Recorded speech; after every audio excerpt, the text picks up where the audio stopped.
Hey there, internet friends. Welcome to another episode of That Nerdy Site Show, a weekly podcast where the team members from That Nerdy Site get together to talk about our lives and all of the nerdy things we love about them. I'm your host, Trevor Starkey, and joining me once again, Cameron Abbott. How you doing, Cameron? Hey, what's going on, everybody? What's going on is today we're recording a little bit earlier just because we're kind of playing around with a new recording schedule of things. We're recording on Saturday ahead of our normal Monday release. Happy Labor Day if you're listening to this the day it goes live. But yeah, so with that, I'll be talking kind of my first day's worth of impressions of Star Wars Outlaws because I picked it up on Friday launch day. I didn't do it I didn't buy one of the versions that got it for me early.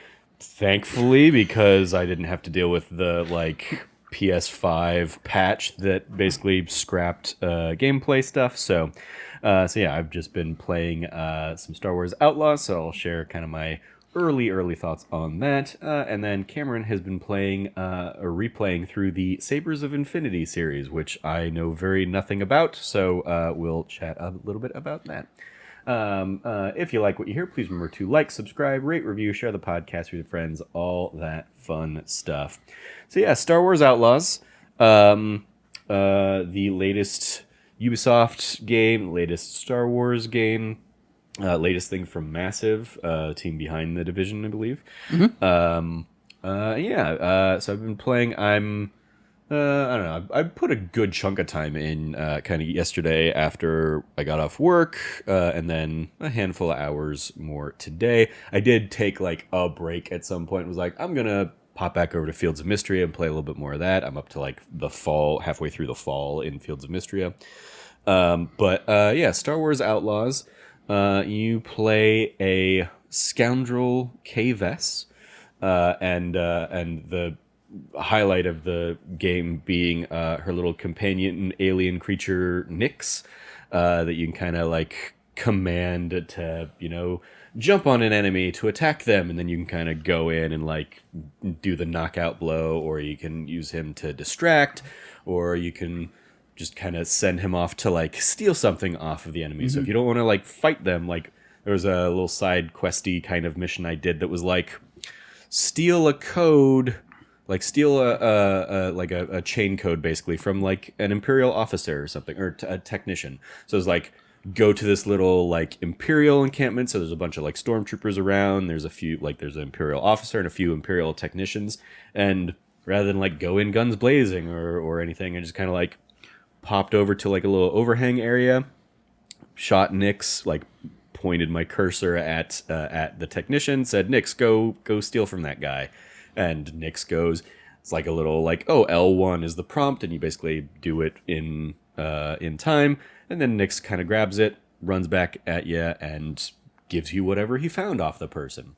And in that case, it was there were a couple technicians, so you just had to make sure you found the right one. But you get the thing, and then you go on and do the next part of the mission kind of thing. Nyx, very much kind of the highlight. Other than that, it is a third-person action game. Your blaster can kind of switch between a regular blaster or an ion blaster if you want to kind of have advantage against robots kind of stuff or droids. Plus, there's always you get a rechargeable stun shot. But for the most part, at least what I have kind of gravitated towards, weirdly, because the game's not great at it, but I've gravitated a little bit more towards stealth approaches. Okay. Not full stealth, but picking enemies off one by one by using Nyx and being you can hide in tall grass, and you can hold down the right button on the analog stick and the D-pad rather, and you'll whistle, and that'll kind of draw the enemy to come investigate, and you can knock them out. Enemies don't really seem too flustered when they just see a body of their allies on the. I mean, a little bit. Sometimes they do, but because you can't go full Assassin's Creed and drag them into the grass or something like that. They're just kind of the body, falls, and that's where it hits. Okay. Enemies, if they're on a patrol, they might see the body and they might get a little suspicious. They don't wake the body back up or anything like that. Just down for the count. And usually, if you just kind of stay hidden for a little while, they kind of give up the chase or the investigation. It's basically like you'll get like a yellow question mark for a little bit. If they see you, it turns to a red exclamation thing, and they kind of start hunting you down. They kind of call their friends. Like Ubisoft games, like Far Cry and stuff, they might go to the alarm and trigger the alarm. That's not a thing you can use Nix for. You can like sabotage the alarm, so it'll either not work, or I just unlocked an ability later in the game where you can do the full Ubisoft thing of like, oh, you can turn the alarm into a trap. So if somebody goes to try and trigger the alarm, they'll get knocked out. And so you can kind of do that. There isn't the Far Cry thing of like, oh, you take everybody out in the base and now you get like a reward, or you've like unlocked that encampment or anything like that. It's just kind of, oh, you took out all those people and you can now loot whatever else is still lingering around in the base.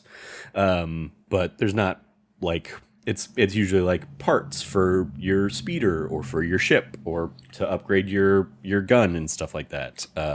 So there's no like benefit of like base taking. Yeah, no, not particularly. At least not what I've encountered so far. The big kind of mechanic on that front is there are multiple clans in the game. Mm-hmm.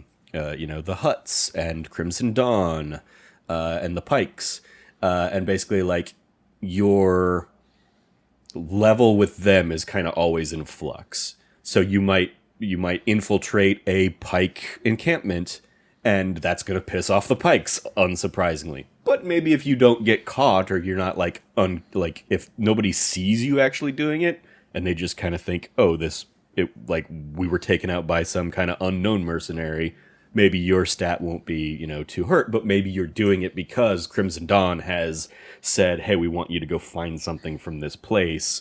It's a Pike encampment. That's not going to be a problem, right? And so there's kind of like you're constantly in flux on your standing in the world based on like, oh, is this a Pike territory? Now, I'm in good with the Crimson Dawn. The Pikes don't like me too much. But so what that means is I can go into some Crimson Dawn areas and people are cool with me kind of walking through. There'll still be like, oh, this is a restricted area that you kind of have to sneak around in if you want to. But like if I go into Pike territory where they're mad at me, I can't just walk in like nothing. I have to sneak in. If they find me, they're going to attack me. They're going to kind of shoot on sight kind of stuff. So that's kind of the nature of the base mechanics is, oh, like, yeah, I took out everybody in this, Pike encampment.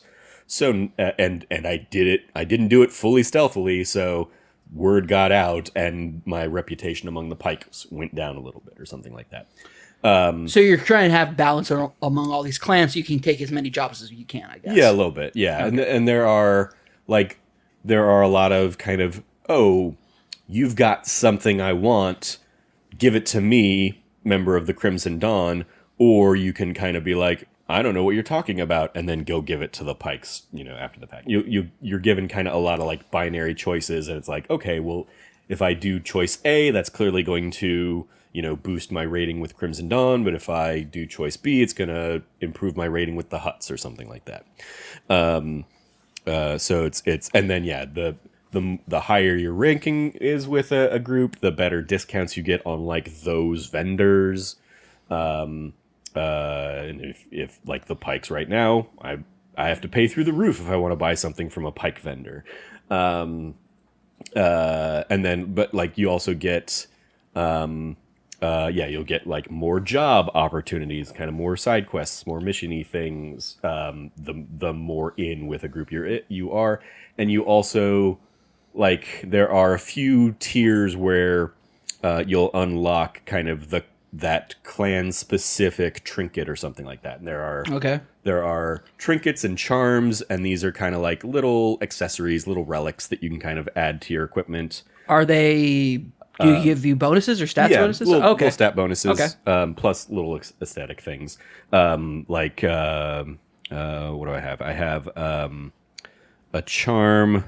I think that's like a little like Wookiee. It's a little like stuffed animal of a Wookiee kind of thing, and it gives me if I do some kind of takedown, I get more adrenaline, and adrenaline kind of builds up. It's a meter that builds up, and once you kind of get your adrenaline meter full, you can push down on L3 and R3, and you get like a temporary Red Dead Redemption Deadeye mode kind of thing. Oh, that's of, their like, Deadeye mechanic I've heard about. Okay. You can like flag enemies, and like time slows down, you flag the enemies, and then when time restarts again, you bam, bam, bam, take them out.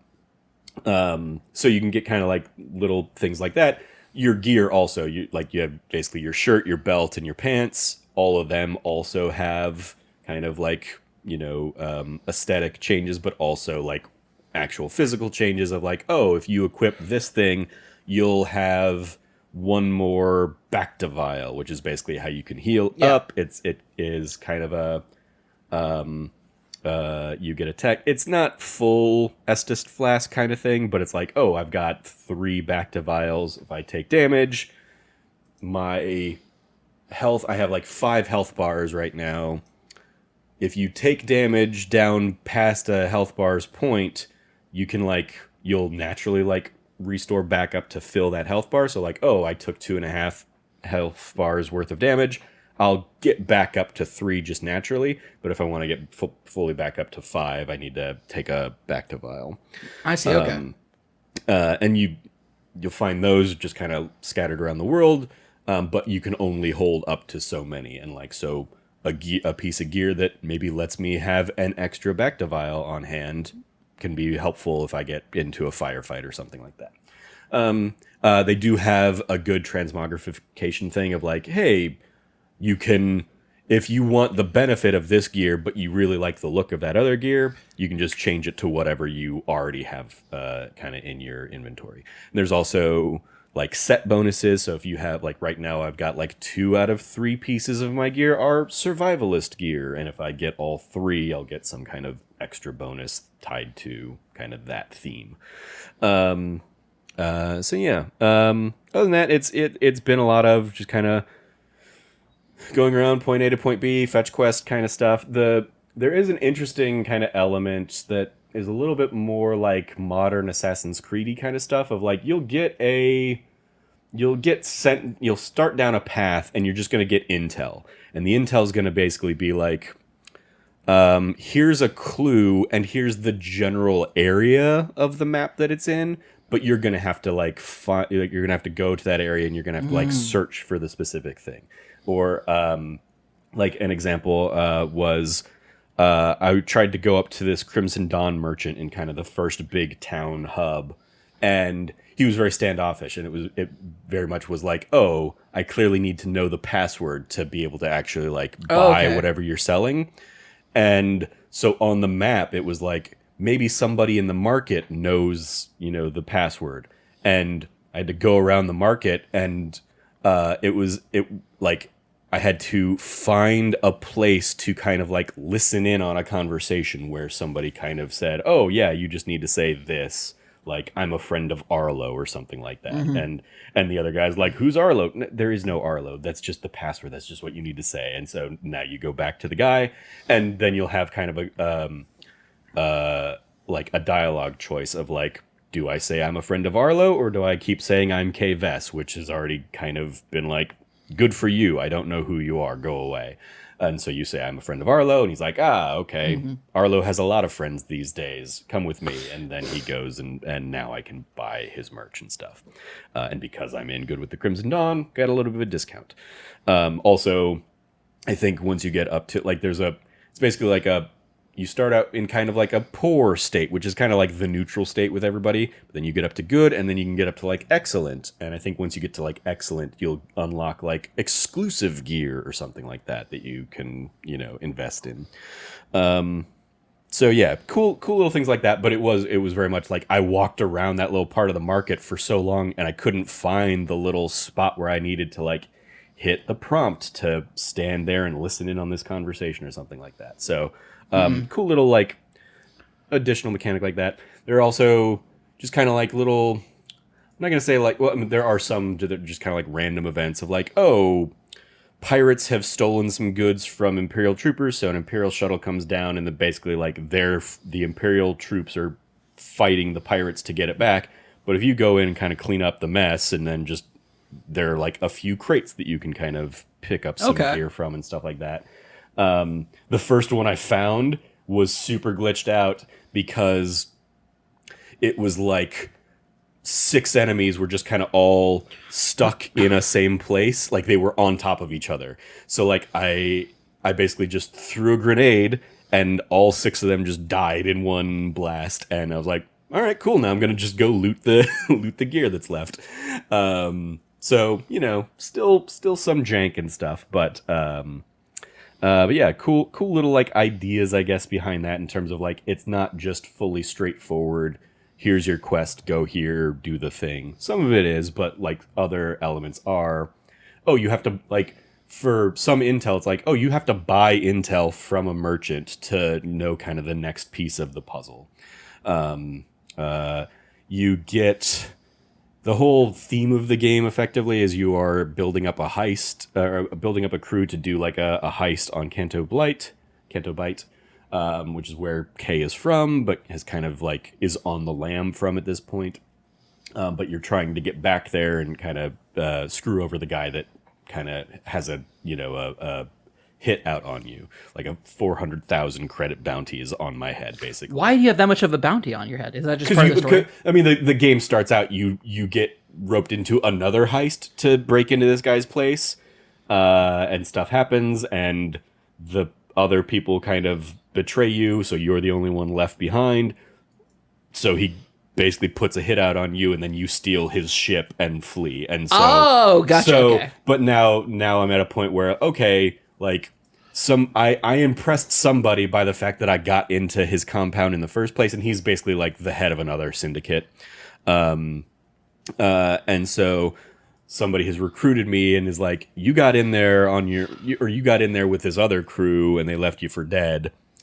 Like, but you know what to do, and I've got resources, so we can go and hit his vault and get millions upon millions upon millions. Okay, that's sick. Like that. Okay, so this is all about like pulling off a bigger heist then. Yeah, and so I'm down with that. Okay, I was curious. Yeah. I'm like, what is the like? I don't know. I have not heard anybody tell me. They've been telling me about features and everything everything I read. And so yeah, what is her motivation? Why is she out in the galaxy doing this? And it's to make money. Yeah, hells yeah.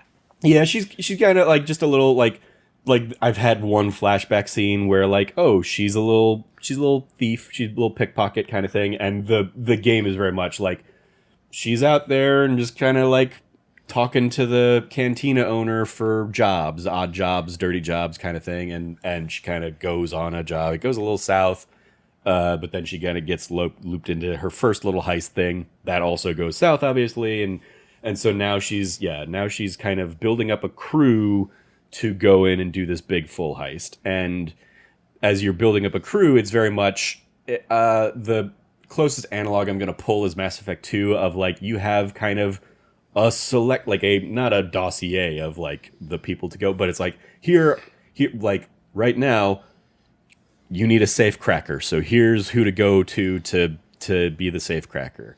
And so that's who I'm kind of like tracking down now is the safe cracker. And each of these people in your crew that you can kind of like draw from are also kind of tied to the game's like skills and perks mechanics, like the abilities. It's like they don't have a traditional skill tree. It's the person who ran the cantina that was kind of like your, not like father figure, but kind of your father figure at the start of the game. Like he has some skills tied to him, and when you've done the couple the couple objectives to unlock his skill, you can then do that. So like cool, okay. Like one of the first skills I unlocked was like, okay, take out 3 enemies who are distracted by Nyx, and all. So that's like one objective, and another objective is take out 5 enemies with melee attacks. And so kind of do those in like the little opening area, and then I unlock this ability. I think this was for the like fast talking ability, and it's basically okay if somebody like sees me now. I have like a little rechargeable thing where I can push down on R3 and try and like talk my way out of it. Like, hey, sorry, I'm just in the wrong place.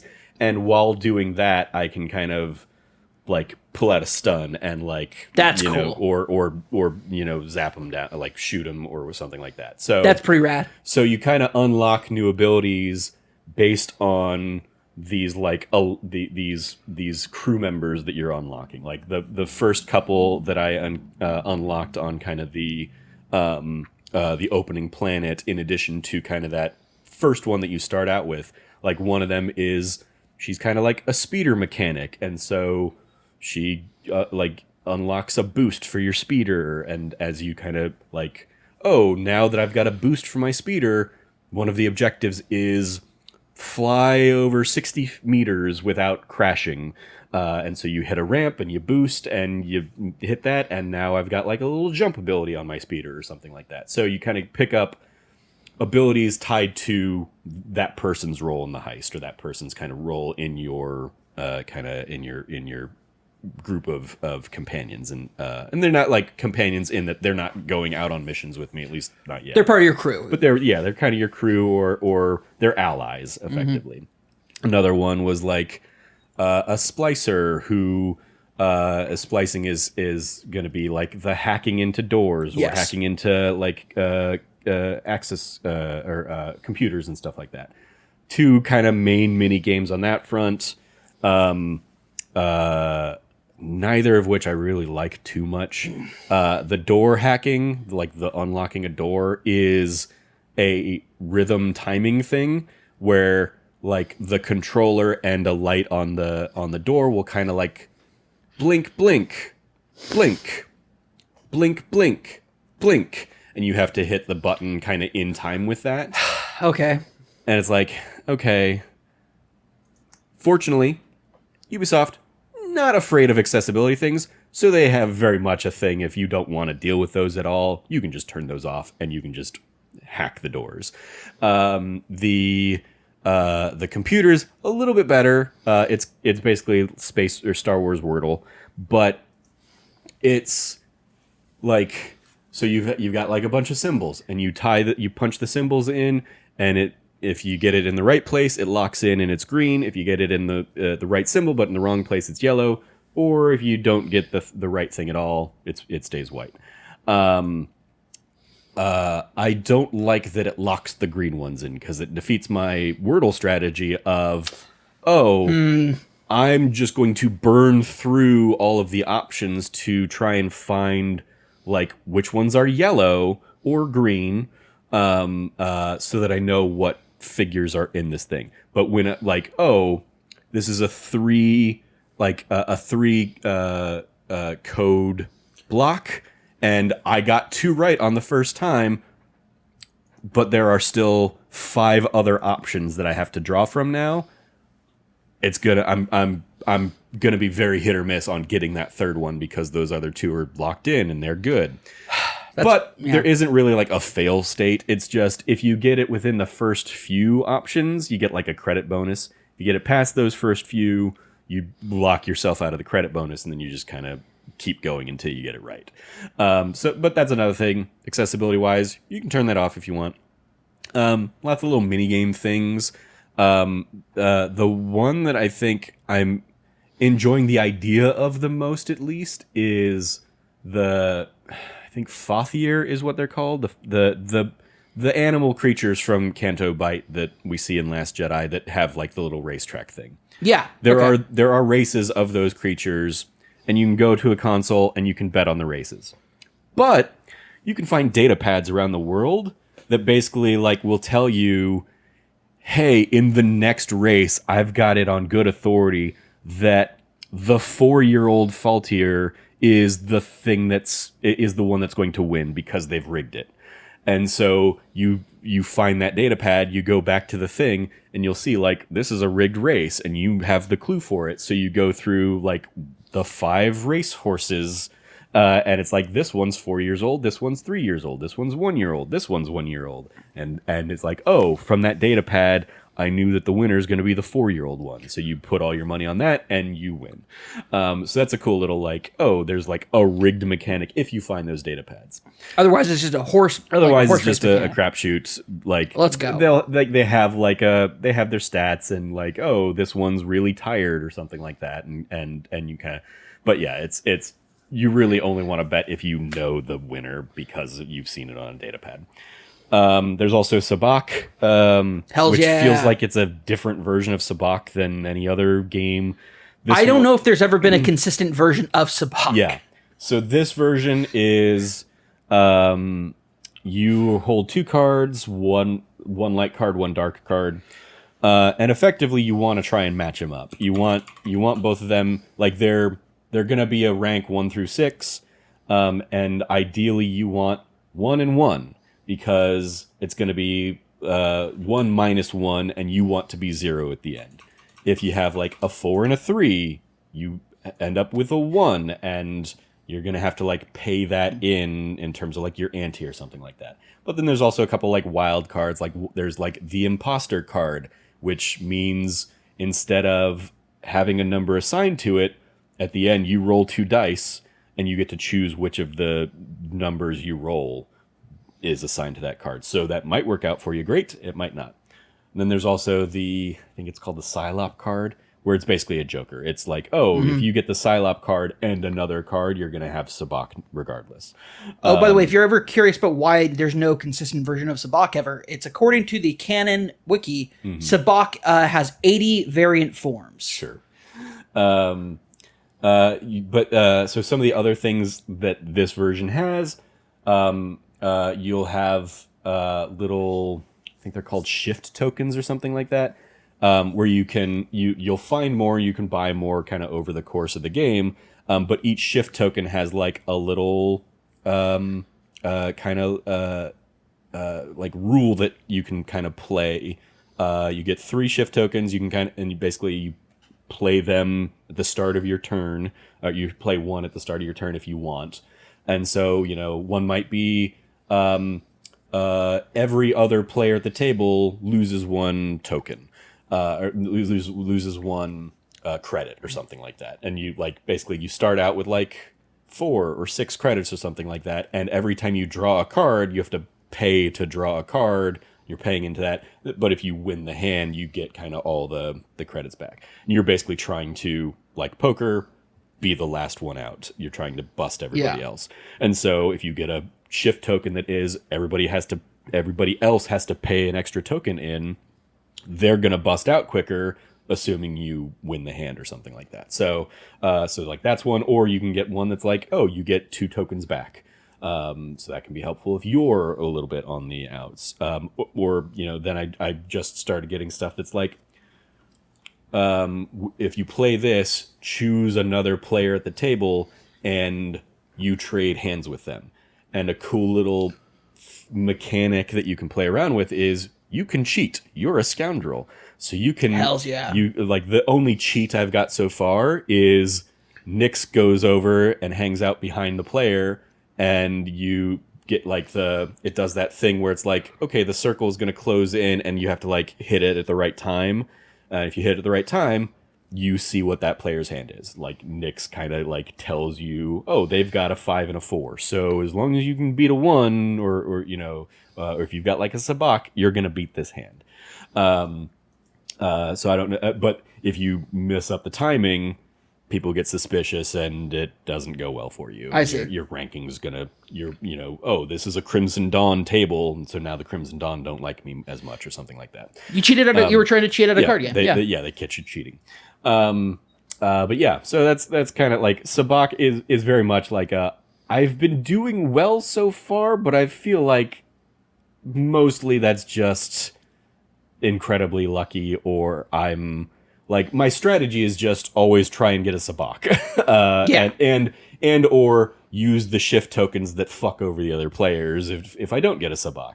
Another one is hey, get a free draw. So instead of paying in a chip, you just get to draw for free. And the drawing is So basically, you have two cards, and the stack of cards come around, and basically the light deck has its deck of cards and a discard pile, and the dark deck has its deck of cards and a discard pile. And you can either draw an unknown card from the top of either one, or you can draw the top of the discard pile. So it's like, oh, I've got a 2, and I've got a light 2, and there's a dark 2 in the discard pile.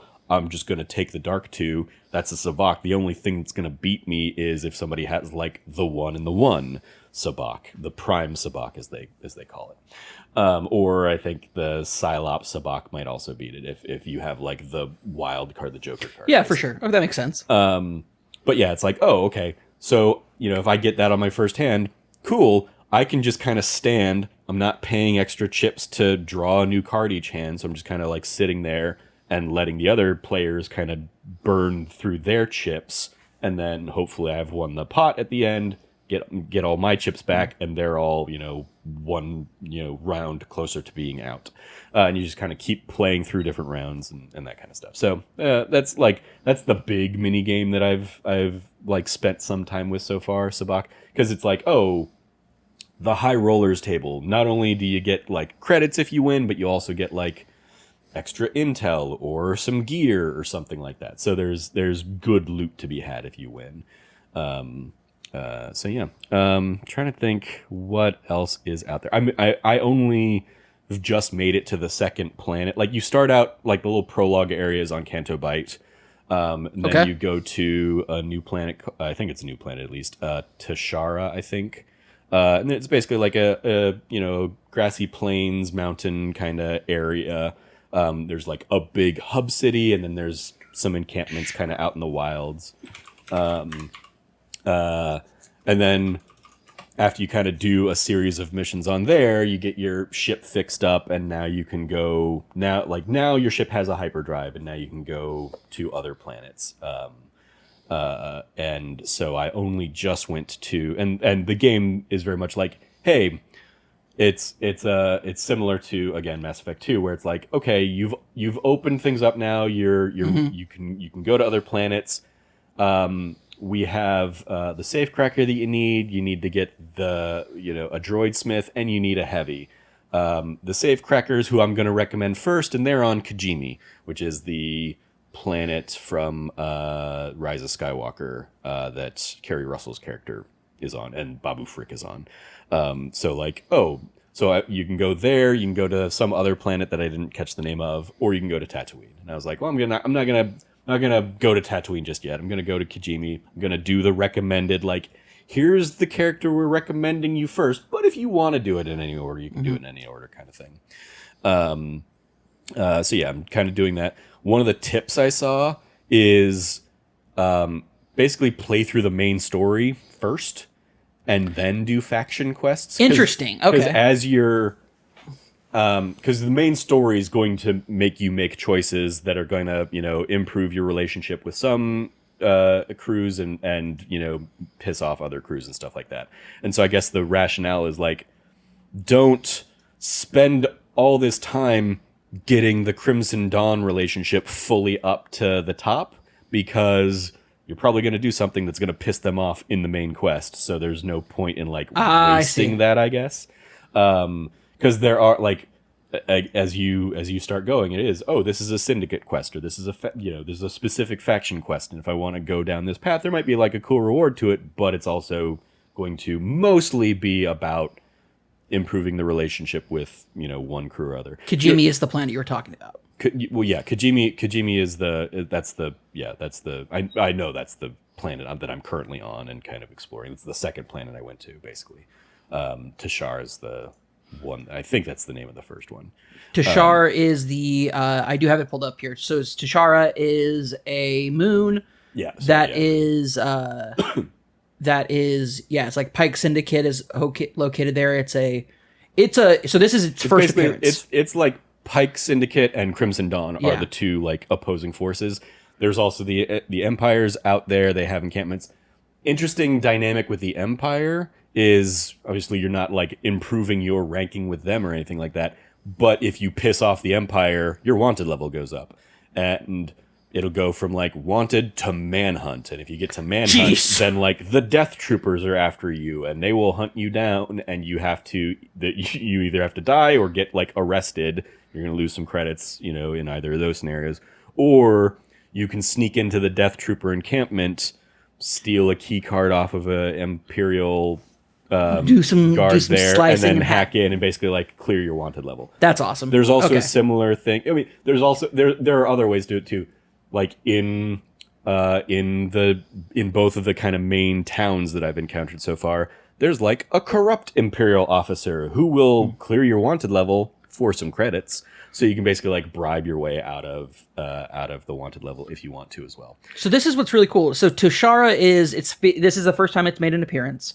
Its biome was inspired by East African savanna. Yeah, there are a lot of cool areas where it's like it's like the muddy plains, but it's like I think that the in-universe lore is it's a very windy planet, and when the wind goes through some areas, it smooths down the rock, kind of like its own little like water erosion kind of thing. And so there's like very cool like it ends up being like ramps that you can use your speeder on, or it's kind of like 90-degree kind of like half pipes that you can kind of like, oh, I'm gonna like go up there and kind of go a little bit vertical or horizontal kind of, and just kind of like, oh, I'm gonna make a cool turn like this.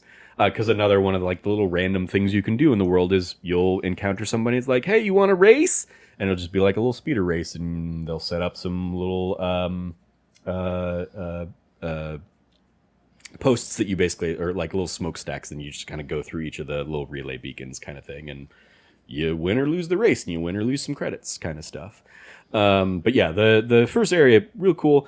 It's also got like just a huge debris field of shit in space above it, and that debris field is constantly like falling into the atmosphere. So if you look up into the day or night sky, you're constantly seeing like shooting stars or debris that's like burning up on re-entry kind of stuff. So cool little like visual aesthetic to that too.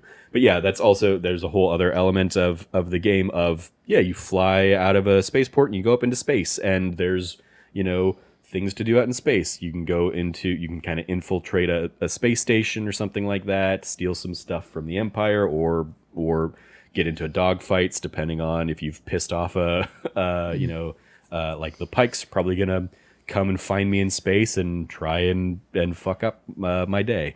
Well, there's a lot of different kinds of environments in this game.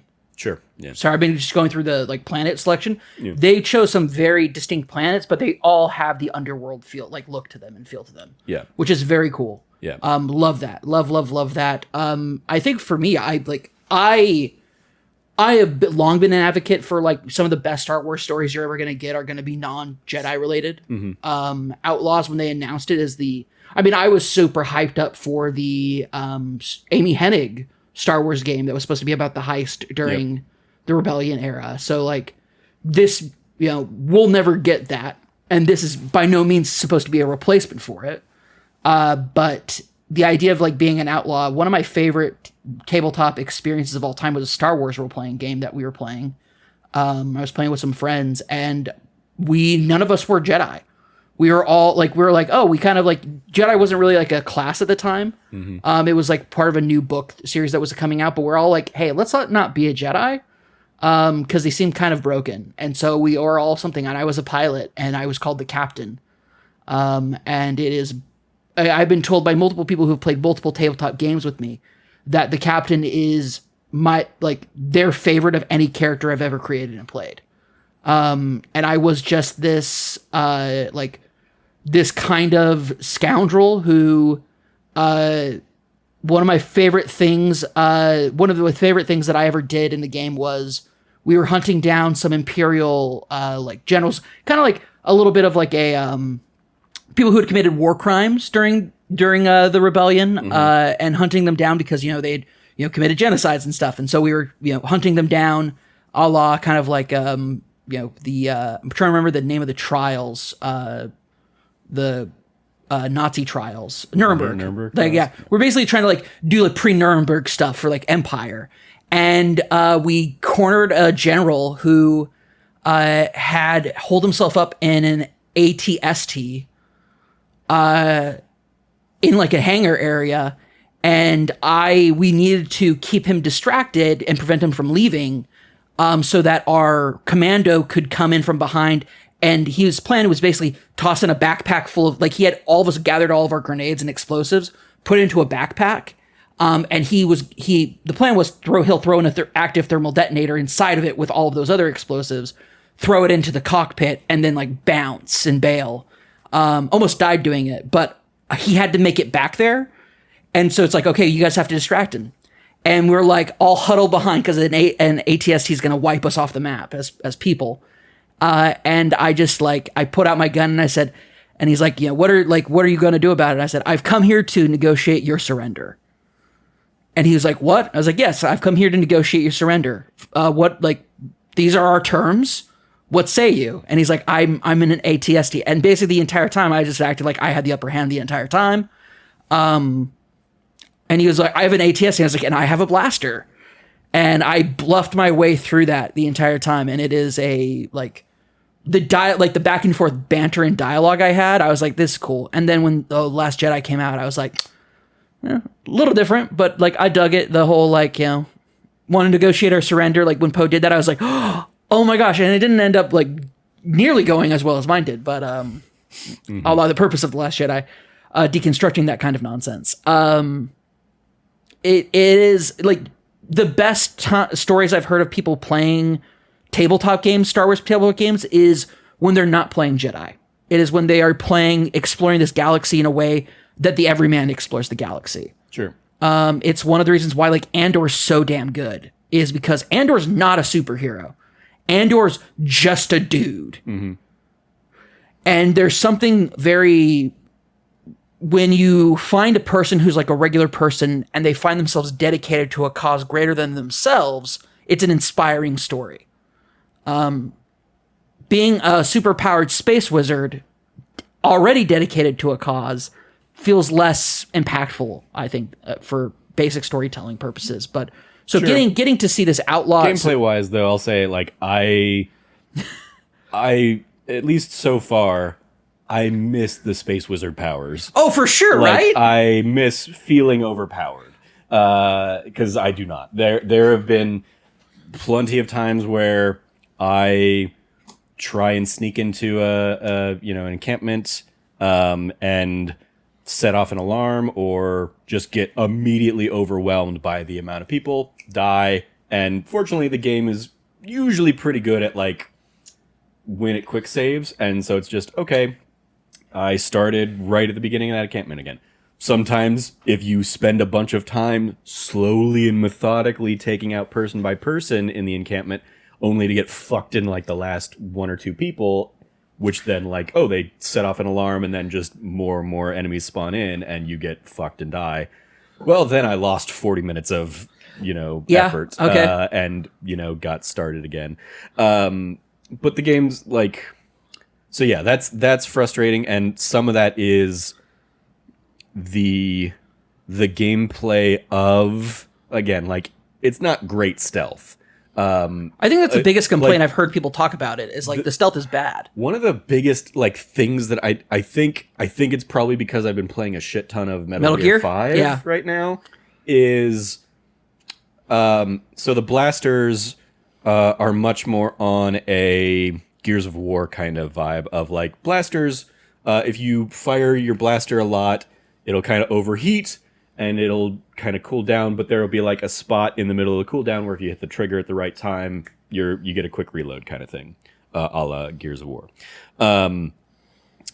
I keep trying to press circle to reload before that happens. I think that's the reload button in Gears of War 5. I don't know why I keep pressing circle trying to reload, but that's the button I keep trying to press, and that is the button that goes into crouch and not crouch. So I will be crouched behind a thing, and I'll push that button trying to reload my blaster, which is not how it works, and I stand up and then get shot again and more.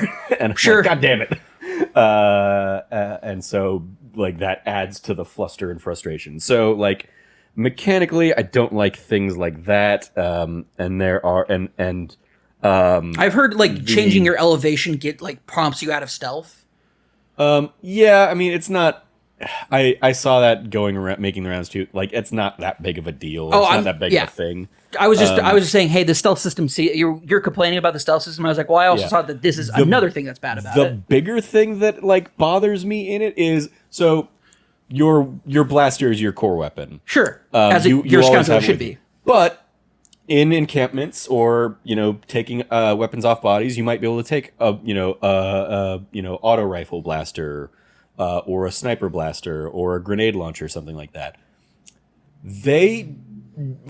You can't climb with them. If you try and like climb a wall face or something, you just drop the gun to climb the wall. So you can only use that gun if you're going to stay on the same plane. And if you jump, you drop the gun to like use your grapple hook or something like. So like you basically are incredibly limited in these like extra pickup weapons that you can get and take. And sometimes they might be useful, but I more often than not find myself just walking by them because I'm like, there's no point in me grabbing that. I already don't want to use the weapon because that's going to throw everybody onto alert. Because there isn't like a silencer option to the sniper laser.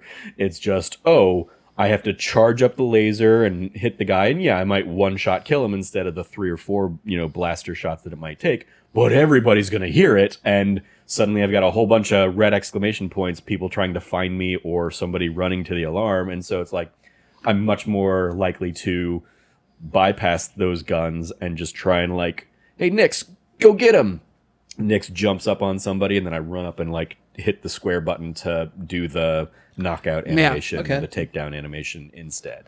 That sounds frustrating. There's no like close quarters melee combat in this? Or? I mean, there is, yeah. If like Nyx isn't distracting them, or if somebody sees you and you just, it's basically just square, square, square. You just have to hit the guy multiple times instead of if Nyx is on them and distracting them, or if you sneak attack them kind of thing. It's a one hit and they're down kind of thing.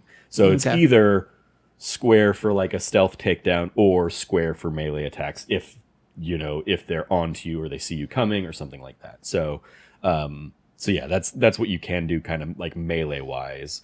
And maybe there are advancements and abilities that I'll pick up kind of later on. I like, again, one of the crew members that I'm that I have the missions for now to pick up is called the Heavy. So I imagine he's going to give me some kind of like strength boosts or something like that, of like, maybe now it only takes 2 hits to take somebody out instead of 3 melee attacks or something like that. That'd be cool. Yeah. There are also, I found this out the hard way. Some enemies are fully immune to that kind of stuff, like the Death Troopers. When I tried to when I was sneaking into their encampment to clear my wanted level, I like did the whistle them over and was going to try and do a stealth takedown thing, and I went to get up and push the square, and it just kind of did the like, it was the like Indiana Jones punching the big guy, and the big guy just kind of stands there and kind of laughs at you a little bit. Okay, so like, that's bad. Shit, this didn't go according to plan. I ran and went back into hiding, and the guy couldn't find me, and then I would just use Nyx to like distract the guy away from the door of the little tent that I needed to sneak into. Got in there, cleared my wanted level, and then used Nyx to distract the guy again. There's also security cameras that you can also use Nyx to like distract. I don't know. I guess like if the security cameras catch you and find you, they kind of let other other people in the arena know where you're at, and they'll. But I haven't like dealt with that too extensively. Okay. There are some places where it's where your objective is basically like, don't set off the alarm. It turns out if you shoot a security camera out, that sets off the alarm automatically. So I learned that the hard way. This is the only thing I can keep thinking of. Like, you're so limited on that blaster. Why didn't they give her gadgets? It sounds like they did. So like you have binoculars, so you can kind of scope out and mark enemies and stuff like that, a la a Far Cry. And there are So yeah, it's basically if you hold the left D-pad button, you get binoculars is if you push triangle, and grenades is if you push X, on PlayStation at least. But grenades are going to be loud as hell. Yeah, grenades are loud as hell, but grenades also grenades don't immediately give away your position. Oh, they give true. away the position of the explosion. So depending on how strategically you kind of play around with that, there was a place I was kind of infiltrating. I was like, oh, there's like 4 guys right there of the 6 that are left in this area. I'm just gonna toss, and the other 2 were like way across across the map. So I just kind of threw the grenade out there, blew up all 4 of those guys, and I was like, cool, done. Yeah, I got the alerts, but they didn't come running because they were too far away. So their AI wasn't like, oh, I'm going to go investigate that. They knew that was kind of outside of their zone that they kind of pursue. And also one of the people I blew up had a grenade on them, so I got to immediately replenish my stock. So it was kind of free grenade. There you go. So yeah, stuff like that. There are other areas, in that area, it was like I was taking them out on my way to, there was a security, one of those red security walls kind of things. And I basically needed to take out 2 different, circuit breakers, basically, to, bring that wall down. And so I was like, I'd taken one of them out, and I was sneaking my way across the other way, and I was like, oh, this is an opportunity too good to pass up for them. I'm just going to blow them up. And because it's very much they see it and they get alerted and freak out, but it's the same kind of thing that they do in Metal Gear, again, since I'm playing that in Metal Gear Solid 5. They freak out long enough and then try and jump out of the way, but the explosion will usually get them before they can jump out of the way. So if you get them in a nice little cluster, it's a good use of a grenade. Because again, there's no penalty. There is one quest I've done where and I had forgotten that the quest giver kind of said this of hey, these guys stole our charms. Can you get them back? But peacefully, please. If you can get them back without bloodshed, that'd be great. I completely forgot they had said that, so I went over there and just shot everybody and took the stuff. And they kind of called me out on that of if I'd known you were going to go in there guns blazing, I never would have asked you to do it. And oh, I nice, was okay. Oops, I forgot about that. Was there no prompt about it or a reminder? No. I mean, I was just kind of following the, here's a, I had done a handful of other quests. Gotcha. So you lost track of it. So when I went back to do this one, I was like, oh, this is on my way back. Let me just go and get this. I didn't reread the thing where they may have said in the quest description, go in, stealthily. It was just there were 4 guys there, and I knew I needed to get a thing, and for the most part, you kill the guys to get the thing. Fair enough. So there was definitely dialogue specifically calling out that I didn't go in quiet. I went in loud, but I don't know if there was any benefit or loss of I don't know if I would have gotten more credits as the reward if I had gone in quiet or not. I haven't paid too close attention to that kind of stuff. There might be some kind of element to that, but for the most part, it was he was mad, but I still got the mission complete and the mission reward kind of thing. So, it happens, and I'm a scoundrel. So, yeah, I'm killing more people than I would if I was playing a straight good Jedi kind of person. Is there any sort of morality, No, the morality is you're standing with the different right. syndicates. So but I didn't know if there's if K has if they went a kind of Knights of the Old Republic style moral morality, or if there's a Dishonored chaos versus at least not normal. that I've encountered or come across. And there's no her I'm killing a lot of people, her appearance is getting clearly the dark side. I wouldn't think that, but as far as I don't know, I would. Tell me about K. Let me ask you about K. Yeah, so in one of those early first jobs, it's it's very much go in, you might not even have a blaster yet, kind of thing. So it is very much you're going in stealthily. And then you pick up the thing, and it triggered an alarm that you didn't know was going to be there, and so people start coming in and they attack, and you basically like shoot your way out, and then you kind of have to like flee through the streets or whatever. But you've pissed the wrong people off, and so now they're hunting you, kind of thing. And there was maybe a line in there that like could charitably be read that those are maybe the first people that she's killed. Like, maybe she's a scoundrel and she's a thief, but she wasn't intending to be, like, a murderer kind of thing. But if that was the case, she very quickly gets over it and is perfectly fine, like, taking out a whole bunch of stormtroopers or different syndicate people. And a lot of it is, like, it's them or me, so... For sure, yeah. No, I don't blame her on that. I was just curious if there's, like, if there was any sort of tone or a... more mechanic, really, about it. Like, I'm trying to find more out of this game... Because like every time I hear people talk about, even you, including you, every time people talk about it, it's like, okay, cool, but there's got to be more to this game, though, right? No, it's very much it is a Ubisoft game with a lot of the good things that come with that and a lot of the bad things that come with that. It's, at least in what I've seen so far, it's not the deepest story. It's kind of what you expect from the, like, I mean, it is a very fitting and very tonally, like, apt Star Wars story, especially, like, the opening cutscene is basically, like, the big bad getting to, like, sitting down at a table with representatives from each of the other kind of syndicates, saying, like, I've invited you all here, blah, blah, blah, and like, he goes full dirtbag, evil, like, the meeting ends, he's gunned down all of the other like syndicate representatives. Cool.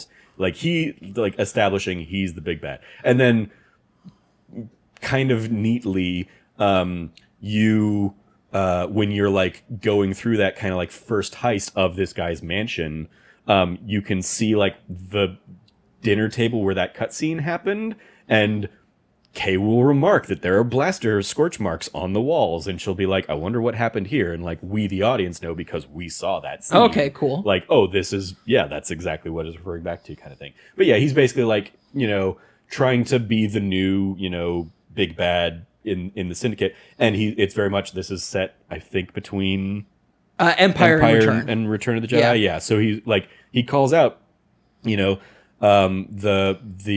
Empire's big space station has been taken out by the rebels, and now the rebels are keeping the Empire's attention. It is a golden age for us in the underworld. We can get by pretty much with impunity, kind of thing, and like, because their attention is elsewhere. So like, that's very much the tone and the vibe of there's constant like backstabbing kind of stuff between the syndicates. Like, and like, I went on a mission. I was doing a mission for the Hutts, and somebody kind of gives me, the lay of the land, and kind of gives me a little bit, here's what you're going to go in and try and do.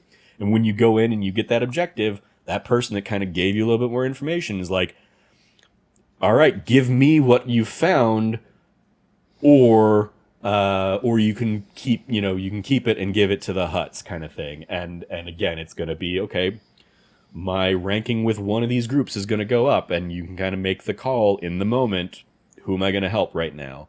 There are other lesser, like, a lot of the things I've encountered so far have been big story moments or something like that are like, this is clearly going to help this faction, or my standing with this faction over this faction. But there are like, this is an item that I've found out in the world, and I can turn it into any faction and get kind of some reputation points with anybody. So like, you can go to the merchants and be like, hey, I'm giving this to the pike merchant because I want to boost my pike standing to kind of make up for some of the other stuff I've done. So I think by the end of the story, and again, this goes back to play through the story first and then go and do like the faction quest stuff and do all the other miscellaneous stuff. I think by the end of all that, I could probably be in good standing with everybody. But so far it's very like, also right now I could be in better standing with the Pikes if I hadn't chosen to help the Crimson Dawn as much. But I'm like, well, I'm going to, in particular, I'm opting to help the Crimson Dawn because I'm like, I'm pretty sure that's where Kira, Emilia Clarke's character, I'm pretty sure that's who she's running, and I'm pretty sure she's in this game. So I'm like, well, if I help the Crimson Dawn enough, maybe I'll get some extra cutscene with Kira or something like that. Yeah. I don't know. Like, she's the one I know. Versus like, I haven't done too much with the Hutts yet. Obviously, there will be Jabba stuff. Shout out to Steve Saylor, who is the Did he do some accessibility stuff on this one? he did the voice of Jabba the Hutt for the I did not know that. for the accessibility site accessibility features when it is like that part of it. I think that is what it is. I know he did the voice of Jabba the Hutt for something in this, not the full because D. Bradley Baker does the voice of Jabba the Hutt, but I know he's Nyx, and I'm sure he's a ton of other things in the game. Yeah, I didn't know he was also doing Jabba in this. Yeah, but I believe he might be the translation voice for it, is what it is. For the heart of sight people, so the kind of like you're hearing Jabba, but you also need if you can't read the translation, you can't read this. Yeah, because of accessibility reasons, you need somebody to read that to you. Steve Saylor does that. So he's doing Jabba's voice in Galactic Basic. Or yes. Whatever. Yeah, got it. That's cool. Shout out to Steve. Yeah. Yeah, I believe it is Steve Saylor who's doing it. Let me double check just to make sure, because I want to make sure that is given. Absolutely, it is Steve Saylor. Okay, cool. Yeah, he is awesome. I mean, we're both big, massive fans of Steve Saylor. He's a phenomenal Canadian advocate for accessibility advocate. Line gamer Steve, I think, until recently. Now he's just Steve Saylor. Yeah, he at Steve Saylor. He may like you. He has transitioned to using his full name on Twitter. Yeah. He continues to be just an incredible advocate. He helped with the accessibility controller for Xbox. I believe he also helped Naughty Dog with their accessibility features for The Last of Us Part 2. I got to, you have not met him in person. Right? I've never met him in person. He's one of my industry heroes. Yeah, I got to hang out with him at Disneyland a couple years ago when a lot of other people were out there for the Game Awards, and I was like, I'm not going to the Game Awards. But I'll go to Disneyland the day after the Game Awards because I know everybody who's out there for the Game Awards that loves Disney is going to go do that. And so, yeah, we hung out. It was like me, Mick Abramson, Cameron Hawkins, I believe, was with us. AKA and all of my favorite people in the world, and I didn't get to be Steve there. Saylor, yeah. And Steve Saylor, who is just he's one of my industry icons, the people who I look to as and the great thing is he's not just all about accessibility. He's really all about the industry and how to make it better and move it forward. And he understands that doing that means moving it forward for everybody. Yeah. And he is just one of the best people, one of the kindest, sweetest people on the internet.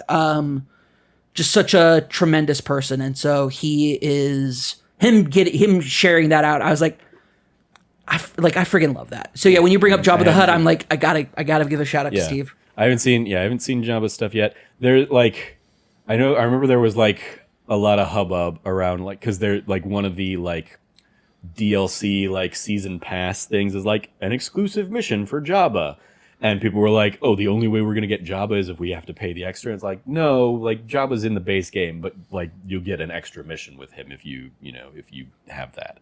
But yeah, I've not gone to Tatooine yet, so I've not encountered any of that stuff. Yep, he said I am the English voice of Jabba the Hutt, and even said that he made sure to did his best Jabba voice while reading the subtitles in English. So shout out to that, shout out to him. It's so great to see cool people get to do cool things in the industry. Yeah. So yeah, I don't know if I have anything else outright. I know you're still fresh on that game, you're still early on in it. Yeah, so.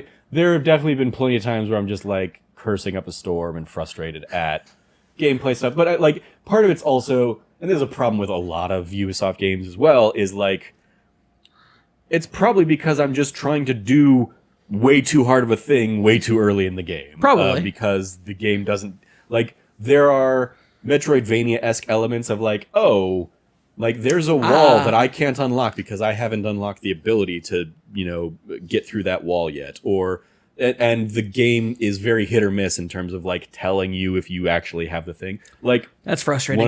one of the reasons I kind of prioritized and went and like recruited the splicer was because the game had given me like, hey, you can't unlock this, you can't hack this door yet because you need an advanced splicing kit. And so I Googled, how the fuck do you get an advanced splicing kit? It's like, oh, you need to recruit this person to your crew.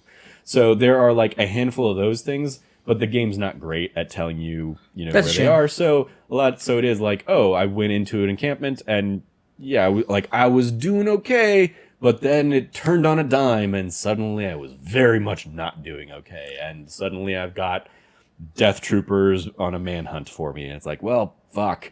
It's crazy because Massive, right? Massive is the one that did this. Yeah. Yeah, Massive. I love Massive as developers. I mean, the Division 1 and 2 are two. I mean, it very much is. I ran into that problem in the Division 2 stuff a lot too, where it was like, sure. I would just get overwhelmed in a firefight, and well, fuck it, I'm just restarting this part of the firefight 3 or 4 times. So it's that kind of thing. And then there are some. Would you call them like growing pains, like going from a game like The Division to trying to make a game like Star Wars Outlaws? No, I mean, no. I think it's just it's the kind of game that they're making. I think it's more. There are elements that were the same kind of traversal issues that Jedi Fallen Order had, of like, especially like Jedi Fallen Order. I think of like, oh, there's a rope there, and the start of the game, that rope is significantly harder to catch and jump and manage. But then once you like unlock the force pull, like, oh, I can jump and I can force pull the rope to me and then do the swinging thing. There are a lot of platforming pain points too in this, of like, oh, I didn't know that's where you wanted me to go, so I tried to jump there. Or there have been a couple areas now that I've gone through where it does that thing, that platforming thing of like a wall suddenly comes out and is designed to like push you off the map. And then the wall goes back and you have to like sneak by it. And then, another wall on the other side of that jumps out. They're not signposted at all very well. And so I get shoved off the map because I'm going through an area not realizing that this was going to be one of those corridors or something like that. Again, fortunately, the game is very good at quick saving, and so I don't lose a ton of progress. But it's like, oh, in my eyes, a better designed element would be you see that far enough away that you see one pass of the wall doing that first. And then, because then it tells you what the pattern is, and like maybe if you're not as adept at it, you might have to wait for a minute, to catch it the second or third time, and then you go through to it. So there's none of those kind of like show you elements to it. It is not great at giving you the show you elements first. Like Half-Life 2 is, I think, like the pinnacle of this. Of like, we drip feed you the new thing that you need to be aware of in like in environments where you're not getting shot at all of a sudden or something like that. It's like we have you do it first a couple times, and we kind of give you the elevation or the escalation of the new mechanic, and then once you have done it a couple times, now we're going to throw enemies at you, and now you have to do it while enemies are in the area, kind of thing. This is very much like, oh yeah, it doesn't do a great job of giving you the thing, and there might also be enemies there, firing at you or something like that. The other thing that, especially with that kind of mechanic of like the walls jutting out, like the first time I encountered it after getting knocked off, I was like, okay, now I know it's there. Now I'll just kind of like do the thing. I was like, why the fuck are they here so long? What, like the wall comes out and it doesn't just kind of like, slowly push its way back. And so I didn't realize until like the second phase of that platforming that it was, oh, the wall comes out and I get past it, now climb up, and now the next place I have to go is jump back upon the tops of the wall to the other side. So that's why they were staying out so long, is because they're also jumping platforms. But even there, it's like, okay, but are they jumping are they out there long enough for me to do the double jump thing that I need to do? at least they don't feel like they are, because multiple times I go and try and do the jump, and I'm in such a hurry because I think the thing is going to go away that I mess up one of the jumps, or like it's like, oh, I need to jump here, then I need to jump to the next one, then I need to jump to like a fencing that I'm going to do some climbing on or something like that. And they're so brief that I don't think I have enough time to jump, land, and brace myself, jump, land, and brace myself. I'm trying to jump, I'm immediately going into another jump, and the jumping doesn't do like the Mario thing where it's like, hey, even if you like go a little bit over, like we're gonna like we build in a little bit of leeway. It's nope, I jumped, and the momentum has pushed me off, and I didn't have enough footing to do the next jump that I needed, so I fell and died. So that's some platforming pain points and frustrations, and like that's maybe they didn't need to do that in the Division, so they don't have a great grasp of that yet. But sure. But it's again, it's the same kind of pain points and frustrations I had in Jedi Fallen Order. So maybe as I unlock more abilities or something, it'll become less of a frustration pain point. But so far, it's like, it's never fun when I feel like I know exactly what I need to do. The game is just getting in the way of me doing that. I think my last question is, after hearing you talk about that, do you think that a lot of these issues and problems you're having are like core design issues, or do you think that another couple months this thing could have baked and been a better game? Because I feel I think a lot of times when you see a game getting like 5s to 6s to 7s, it's like, well, maybe if that game had a couple more months, it could have baked to being like 7, 8, 9. I don't think so. No?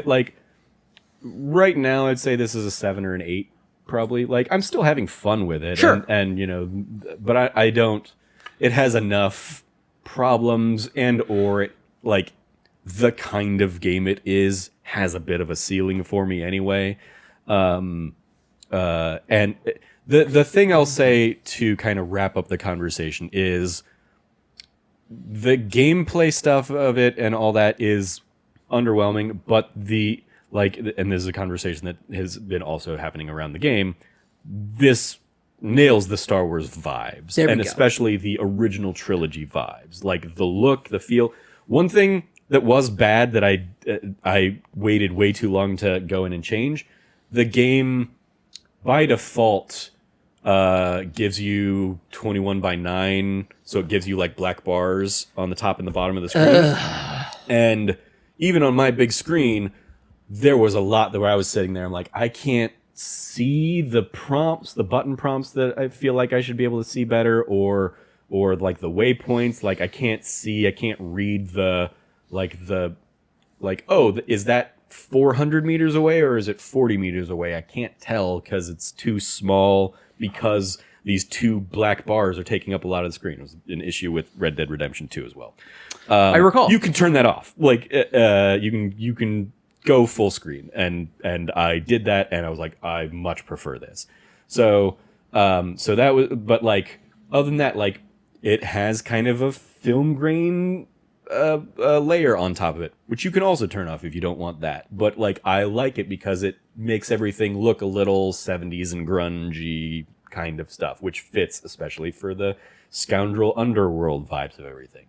The look and feel of a lot of the environments are very Star Wars, and so the production design of the game does a great job of kind of keeping in the feel of that era, again, especially like original trilogy era.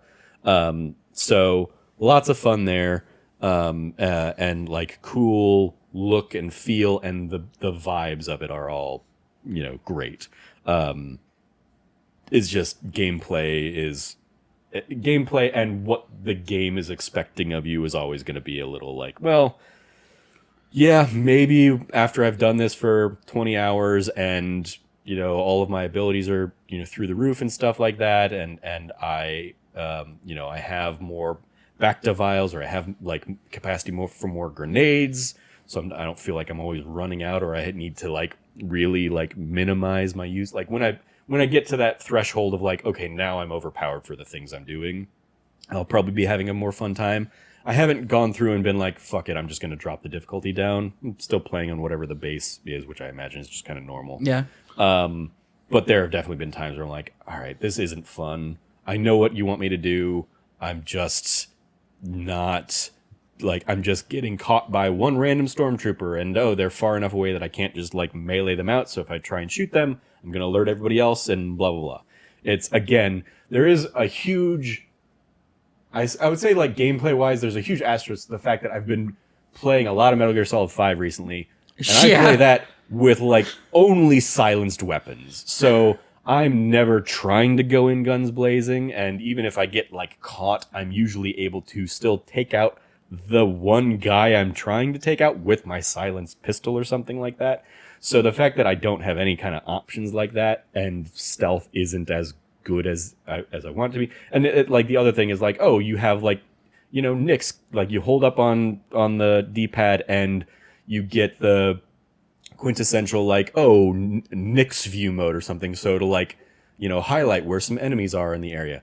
But even that's not great, or at least with kind of the baseline stuff, not, like, I feel like I probably need to play around with some of the accessibility visual options. Yeah, maybe that'll help out. To be like, hey, I need to, instead of this just being like a little, like, white silhouette, I need this to be a blue or a red silhouette that stands out way more against whatever visual background I'm looking at. Because there's a lot of stuff where I'm like, oh, I was holding that, and that guy was standing right there, but I did not see his little silhouette thing. So when I, you know, tried to take out his friend and he immediately sees me, I'm fucked. So yeah. But again, like, I don't think a few more months would have really, like, fixed a lot of these issues. That's fair. It's just like they're just kind of the nature of the beast of this kind of game.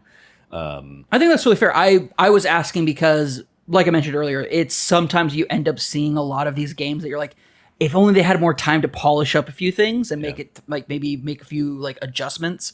But if it's really just, like, the core base of the game they're trying to make is just not working for you, like, that's understandable. I totally get that. Yeah. I like that. I didn't really, it's funny, I didn't have a doubt that Massive could nail the feeling of Star Wars, because maybe it might just because of, like, you know, granted, I've only ever played 2 of their games. It might have been, I felt like they nailed the idea of a, like, post like viral apocalypse, New York and DC. Mm-hmm. Like, the idea that, like, what does this city look like after X number of months of everything being shut down? It's the middle of the winter. It's been like a year since the virus outbreak, and, like, what does New York look like now? Mm-hmm. Dogs roaming the streets, cars just, like, being there, like. Yeah, we talked since I was just recently in DC. We talked about the idea that, like, as I was walking through the Smithsonian Air and Space Museum, I was like, oh, that's right, I played Division 2. This is the layout of that building. Like, different set pieces and stuff like that to make it more gamified, but it was still like, oh, I remember going up these stairs and, you know, shooting, you know, terrorists or whatever. Yeah. People from New York saying it felt like you were playing in New York. People from DC saying it felt like you were playing in DC. Like, making a playground of, like, the tourist attractions of both those cities and nailing that vibe. So for me, I'm like, I trust Massive to nail that vibe. Yeah. Maybe it might have been a bit naive of me, but it sounds like it paid off here. So, like, part of the reason I specifically was like, oh, I'm planning on kind of saving Tatooine for last is because I know they nailed that. Like, they've nailed enough of the other vibes and aesthetics that I know when I go into the Mos Eisley Cantina, I'm gonna see the Mos Eisley Cantina. Even other cantinas that I'm going into feel like wildly like Oga's Cantina from Star Wars Galaxy's Edge, kind of. Like, they nailed the vibe and the feel of a Star Wars cantina. So yeah, it's when I finally make it to Tatooine and kind of see the things that I've seen in the movies for 20, 30 years, I'm gonna have fun with that. So I kind of saving that for last is my kind of current plan of things. It's funny because I think the people would say, like, the hardest thing might be for them to be able to nail that vibe, and instead it's the opposite of, like, oh, hey, core gameplay isn't the greatest, but they're absolutely killing the Star Wars vibe and the Star Wars story, Yeah. which is really, I mean, quintessentially, I think that's the more important criteria of a Star Wars game is it needs to feel like a Star Wars game. Yeah. Even if it isn't the best game itself. Yeah. I think that's the whole point of like the story of CD Projekt Red with Cyberpunk 2077 was like, yeah, the game's like rough and has tons of bugs, but the city feels alive. The city feels like there's something to do in every part of the city. Mm-hmm. Oh, and there's another thing, just that sparks. There are a lot of like, they're not even missions, but I'm walking down an area and I'll see like, I can go talk to that guy and I'll go chat with him and he'll be like, man, I'm like, I know I can do it. I'm just on a bad run of luck gambling wise. Got any credits for me? We'll split the winnings. I know my luck's about to turn around. And it'll be like, you can give him like, you can say no, or you can give him like 100 credits. Or you can give him 500 credits. I was like, you know what? I'm swimming in credits right now. I'll give him 500 credits. If this ends up being nothing, whatever. Go off and do a handful of other missions, blah, blah, blah, blah, blah. Come back a little while later, and that guy back sitting where he was sitting, I go and do the prompt with him, and he's like, hey, yep, I hit the jackpot. So thanks, man. Here's your half of the winnings. And gave me 750 credits back. So I got a free 250 credits. There was another, like, I went to go... I was like, there's a merchant up here. I'm gonna go like see what this merchant has to in his supplies. And as I go and start to have the conversation with him, a couple of stormtroopers come up and are like, cool. Hey, looks like your business license just expired. Maybe you want to give us some credits to have us look the other way. And the merchant's like, I don't know what you're talking about. And Kay kind of like intervenes a little bit, and the stormtrooper's like, maybe you should mind your own business. And your options are basically like, okay, leave, or you can give the stormtrooper the credits on the behalf. It's like, here, take 50 credits. And I was like, sure, I'll do that. And the reward was the shopkeeper's like, thank you so much. And Kay's like, so you're going to give me a discount, right? And he's like, absolutely, not a problem. So you get like a little discount thing. So cool little, like, I'm sure these are scripted elements of like, oh yeah, like you're going to see that guy when you walk by or whatever. But it's like cool little just they're not even quest things. They're just kind of like little extra things you can do that make the area feel a little more lived in. On the flip side, there is a weird little thing that the game has a lot of where it's like, there's a prompt at the cantina where you can just kind of like, it'll just be lean, and you just kind of lean at the cantina, and you just kind of sit there, and the world happens. Nothing gameplay wise. It's just kind of like look cool in your outfits. Yeah, like look, like listen to the vibes. Listen, and it's like those are dumb. I don't like those. Those add nothing. I can see some people liking same those, kind of though. thing. It's like, you can, there's an area I went to where it's like, there's a thing I can sit on, and you just sit there, and it's like, yep, I'm just sitting here. I can see people loving that sort of a thing. No benefit to this. No, like it's not like, my health is restoring, right? Or I'm like overhearing, a conversation that's gonna, unlock something else down the line. It's just like, nope, just lean here and move the camera and look around if you want, but you're not gonna do anything. You're just gonna lean. It's like, that's a weird. I don't know why there's so many of those, but there are a lot of those in this game. So yeah, if those are the vibes of the game that you're looking for, yeah, they are there for you. That's cool. You can pretend to be an NPC in this game, I guess, for a little bit. Have fun. But yeah, those are my early Star Wars Outlaws thoughts. It's a nice holiday weekend, so I'm sure put a ton more time into it this weekend. And who knows? I don't know how. I feel like I heard like, it's you just kind of mainline, it's like 17, 18 hours or something like that. So maybe I'll finish the game and have kind of full finished thoughts for next week's show. But I'm also not going to be like, I'm not trying to just get this done as soon as possible. I'm enjoying it enough to put my time in. But again, there were also a time where I was like, okay, I'm going to take a break from this game because I'm getting mad. I'm going to pull out my Steam Deck and play some more Fields of Mystery. So maybe I'll do some more of that this weekend too. Sure. But yeah, those are my Star Wars Outlaws first impressions.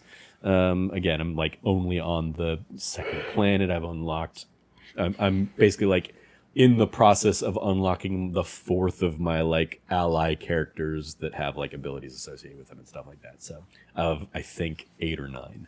So yeah. So yeah, that's Star Wars Outlaws. So we'll throw it over to you now, Cam, to tell me what the heck Sabres of Infinity is. Well, to kind of give you a background for our audience to get a background on this, I told you a little bit of it off before we started recording, but basically back in like 2010, 2011, there weren't a lot of pickings for like substantive games on the Android platform. One of the games, though, I found was a game from a company called Choice of Games, called Choice of the Dragon, where you got to choose your own dragon, your color, what you were good at. You lived the life of this dragon. And one of my favorite parts about that game was at one point you have the option to kidnap a princess. And sometimes it's like, I'm being a cackling evil dragon gonna kidnap the princess. But one of the answers was, I'm a traditional dragon, and this is what traditional dragons kidnap princesses. It's like, okay, you kidnap the princess. What do you do? And is this also purely text-based? This is all purely text-based. Okay, I think that's Sorry, like, yeah, let me lead into it. That is Thank like you. graphically, these are just text. It's just choose your own adventure kind of thing. Text, choose your own adventure. Sorry, it's like those choose your own narrative books. Sorry. Like, all right, your choices are A, B, and C. I skipped over that part. Go to these pages. But yeah, all in video game form. So Yeah. there's no illustrations or anything. Like it's just text. There's usually like a primary illustration at like the title card when you start the game for the first time, or whenever you boot it up on your phone. Or they're also on PC as well. These games are like at their most expensive, like $6. And I'm not gonna lie, these types of games, they do have a like your mileage will vary for these games. Not all of them are great. Not all of them are phenomenal. Like Florence. Yeah, there you go. Would you absolutely hate it? I was like, it was $3, man. Calm down. I'm aware. Yeah. But to that point though, is that these games, like, mileage may vary on that, but the best games that I feel have come out of it are from an author named Paul Wang. Paul Wang is a Canadian author who is basically crafted a kind of alternate European style history. And the 3 games that have come out over the years are Sabres of Infinity, Guns of Infinity, and the most recent one came out last year, which was Lords of Infinity. I waited for that game for like 5 years. Waited on bated breath, waiting for that game. And I'm happy to say these games fucking rule. You start off as part of I will say, like, knowing your love of the Emily is Away series, none of this surprises me that you're like happy to throw into a like purely text dialogue given kind of game. Absolutely.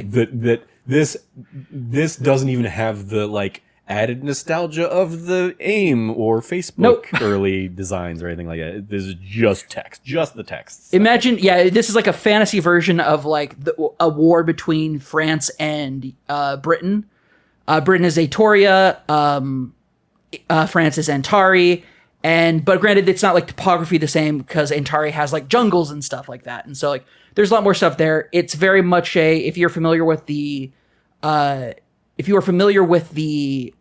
Pierce, I believe it's Pierce's Army series, or Sharp's Army, the Sharp series, starring Sean Bean, which is like a mini series based off of a book series where it's the story of a soldier in the service of the Majesty's Royal Army. And it is very much a story about like you start off as a dragoon. This is of course not Final Fantasy dragoons. These are traditional cavalry dragoons, which means that they are both marksmen as well as close quarters combat with sabers engagement. You play as a promising young dragoon who you start off and you right from the get-go you decide like how old are you, and you can be as young as 14. And as old as like in your 20s, and you are buying your commission. So this is like, it's very much pre the modernization of the British military. So officers still had to buy into their commissions. and you are sent off to officer training. And this is when like the Antari War is breaking out, and it is the story. The first two games are literally the story of this war and your place in it. And you're not always you're not a hero of it initially. Like you're a young officer who you have to choose like who your sergeants are going to be, what kind of horse you're going to ride. And you choose between soldiering, which is like combat, charm, which is kind of like your social affability, and intelligence, which is kind of your strategic mind. And you build those up over time. You start off like figuring out which one you're strong at, and then over time, as your campaign goes on, you develop more and more and more. And then it comes to a final great battle at the end of the first game that has deep ramifications about like certain choices you can make that are unique, that then follow into the next game, Guns of Infinity, where you continue the story of that war. And you are now an even more superior, you're a captain at that point in that game. And so you have different responsibilities. And so they play into the first one, you're just managing your own regiment or your own unit. And then in the second game, you're managing a regiment, which means you have sergeants and lieutenants and other people under you that you have to figure out okay, who am I going to attach myself to and have like a unique relationship with. You also get royal intelligence coming in, as well as they introduce the Takarans, which are essentially an elf people who live in a republic, very much a Roman American style republic, with where basically there is no king or queen. There is just like a representative government, but they're the most powerful military in the world because they are these long-lived elven people, and they look at your war as it's interesting because your country is supposed to be this small island nation, and when your king died, the new king was young. He was like 16 or 17, and the foreign government, your nearest neighbor, said, we're going to declare war on you, and basically that's that. And everybody expected, okay, well, they're going to come across the ocean, and that'll be that. And instead the king, King Miguel, said, actually, no, and struck first. And it was enough of a significant blow that it upset kind of the balance of powers. And by winning the war, you are furthering upsetting the balance of powers of these larger nations. And so Takar has taken an interest in Atoria, and their ambassador is attached to your unit, and you can develop a relationship with them. There's a really awesome set of circumstances throughout each of these games. And then in Lords of Infinity, it's about the ramifications of that war that you were just in. And about now being the lord of your estate, because you were originally part of nobility. You have it's a very unique at that point, because you can choose to either make it a political game where you stay in the capital, or it's a land management game where you are the lord of the land and you're trying to improve it. And your choice at the very beginning of that game makes a massive difference in Lords of Infinity. The reason it took so long is because each side of that game is as long as one of the other games. And so you have these two games basically in one. And it's about your choice you make. And choices matter throughout all of this. Depending on what you choose, these things have ramifications throughout. And there's points where hey, if you choose the order of what you're going to say when you land in Antari, or when you land in Antar, and you're choosing okay, am I going to choose my sergeant first? Am I going to choose my horse first? Am I going to what choices am I going to make first? And if you choose not to choose your sergeant first, you lose out on arguably the best sergeant in that game. And that sergeant will follow you through the first two games. And he's the best. Lorenzo, I love him to death. But there's other options that are really beneficial as well. So you're not losing out the best one, but he's the most balanced between all the disciplines. It's a really cool, intricate game based in a very fascinating look at war, which is it's not I played it. My favorite playthrough that I recently did, and I usually do, is kind of a wide-eyed, I can't wait to go to war kid. I got my officer's commission. I'm going to be going off to war. I'm so excited. And then being scarred and horrified by the atrocities of war. Mm-hmm. And the point of it being is I'm not going to get out of this both body and mind and spirit unmaimed. but I'm going to equip myself as honorably as I can. I'm going to do everything I can to do things the right way. And there's ups and like there's a balance of that and like how you do that. And it plays into it very interestingly. And like you can die in that game. And then you're like, do you want to start the game over or do you want to start the chapter over? And so they're divided into chapters, and it is some really, really good shit. Just like some solid writing. Paul Wang is a brilliant writer, brilliant world builder. He does a regular, he has a Patreon, and he also has a regular newsletter he sends out, which further fleshes out other aspects of the world. And it's been going on for like, almost if not more than a decade at this point. He's rad. Paul Wang's rad. The entire series itself is rad. I love it so much. There isn't even a web-only game version of it, but there is a kind of like alternate timeline look at a different thing 5 years into the future. Paul Wang has said this is not canon to the story of what you play on the mobile game or the other games, but it is its own thing that kind of is like a what if, due to the choices made, this could have happened. But it's all about what is the ramifications of the post-war in Antari. So your officer goes back at the end of the war, at the end of the second game, and leaves behind the country that you, for the most part, spent a decade, or like I actually think it's 12 years of your life in fighting, and you then have to go home to peacetime. So that's also another thing too. And like what kind of home you go back to is dependent upon your choices throughout all three games. Because also when you choose like what part of the country am I from, well, depending on what part of the country you're from, you're going and you choose like, oh, I'm going to manage my estate. There's different scenarios and issues and resources available to you based on what part of the country you're from.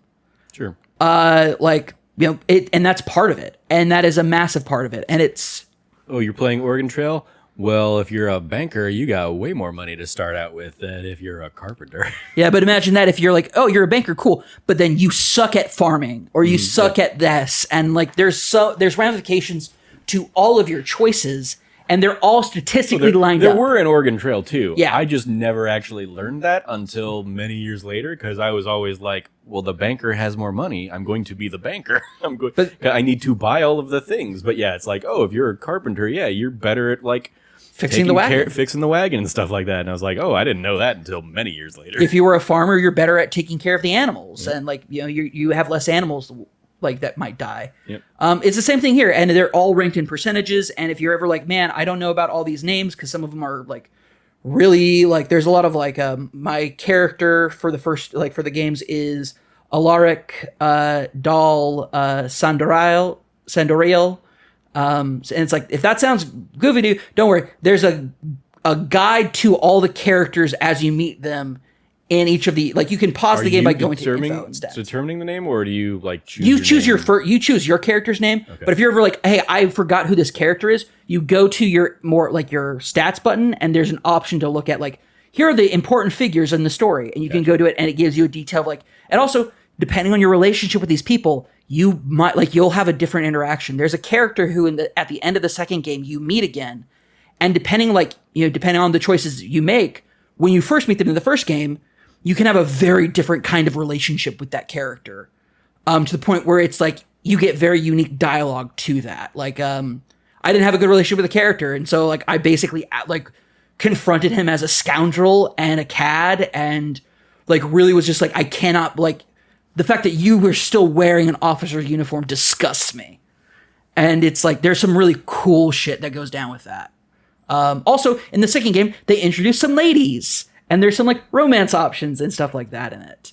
Which is fun. But it's wartime, and these are ladies of the Bane, Bane is like the magic power of the in the world. And it's determined through bloodline. And so you're Bane-blooded, which means you're noble-born. One of the potential friends/rivals you have is what's called a Deathborn, which means he's born from a Bane-blooded person, a Bane-blooded woman, who was impregnated by a regular person. And so he's born like a regular person, but being born from a regular person, it actually he's a muggle. He's a muggle, but like the worst part is that that's illegal. His birth was, and his like conception was illegal, and so his mother was executed in front of him. And he's a very hard, hard person. I mean, like, was she executed in front of him when he was a baby? Because he doesn't remember. No, he was that. like 5. Oh, okay. Yep. It lasted long enough for like her family because they were all connected to like exhaust all options, and then it's like, nope, she has to die to preserve the honor of the band, like class. And if you're like, hey, is there any class warfare in this? In the third game, you better believe there is. And as a noble person, it's like at one point they're talking about taxes and stuff, and I was like, well, can't we do? There's an option to be like, can't we talk about like the redistribution of taxes? And everybody's like, well, we can't do it from merchant class because of this. We can't do it with the farmer class because of this. And then everybody gets quiet. And the narration of it is like, and of course that only leaves you. And like, nobody here is going to suggest that they should get taxed more. And it's like, that's an entire faction of like people in the third game. Because now you're dealing with political factions. And like, how do you deal with the fact that you have now entered and debuted yourself as a premier military to the rest of the world? Well, there's groups of people who are like, hey, it's too expensive to keep up this military. We should disband it. And so like there's like that's a major part of controversy in the game, in the third game. So these games are all awesome. I love them. I can't recommend them highly enough. Paul Wing is an incredible author. It's funny, these choice of games that I like have been talking about over the last few minutes. I actually originally pitched a column to Rational Passions called Choice of Cam, where I would go into games like this and kind of like do a deep dive into them, talk to the people who make them and stuff. They passed, that's fine. I imagine there's not a big audience for them. Sure. So that's fair.